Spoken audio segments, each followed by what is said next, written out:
جرمنی میں افغان پناہ گزینوں کی آمد پر تنازع برپا کیوں ہیں؟ قدامت پسند جماعت کرسچن ڈیموکریٹک یونین CDU کا کہنا ہے کہ وہ مئی میں اقتدار سنبھالتے ہی ایسے تمام فضائی آپریشن بند کر دے گی۔ حالیہ الیکشن میں کامیابی حاصل کرنے والی اس جماعت کا کہنا ہے کہ نئی حکومت ایسے افغان پناہ گزینوں کو واپس افغانستان بھیج دے گی جن کی پناہ کی درخواستیں مسترد ہو چکی ہیں۔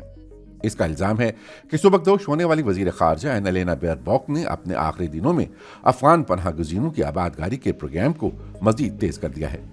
CDU کے ایک سیاستدان نے اس اقدام کو شرمناک قرار دیتے ہوئے کہا کہ یہ عمل آنے والی حکومت کی پالیسیوں کے خلاف ہے۔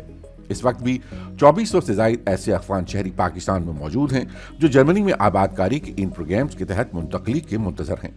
یہ پروگرامز سن 2021 میں طالبان کے اقتدار میں آنے کے بعد شروع کیے گئے تھے تاکہ ان افغان باشندوں کو پناہ دی جا سکے جو جرمن حکومت کے لیے کام کر چکے ہیں یا جو کسی بھی وجہ سے خطرے میں ہیں، جیسے وکلاء، خواتین کے حقوق کے کارکنان یا صحافی۔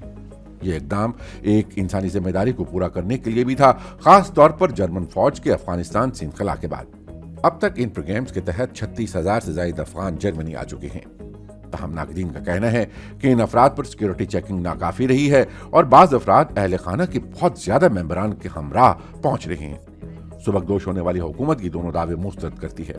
وزارت خارجہ کا کہنا ہے کہ وہ ان افغان شہریوں سے کیے گئے آبادکاری کے وعدوں پر قانونی طور پر عمل کرنے کی پابند ہے جو اب بھی پاکستان میں موجود ہیں اور جرمنی پہنچنے کا انتظار کر رہے ہیں۔ رپورٹس کے مطابق اپریل میں ایسی 2 مزید پروازیں متوقع ہیں۔ اگر نئی حکومت اپنے مطالبات منوانے میں کامیاب ہو گئی تو ہزاروں افغان شہریوں کے جرمنی آباد ہونے کے خواب ریزہ ریزہ ہو سکتے ہیں۔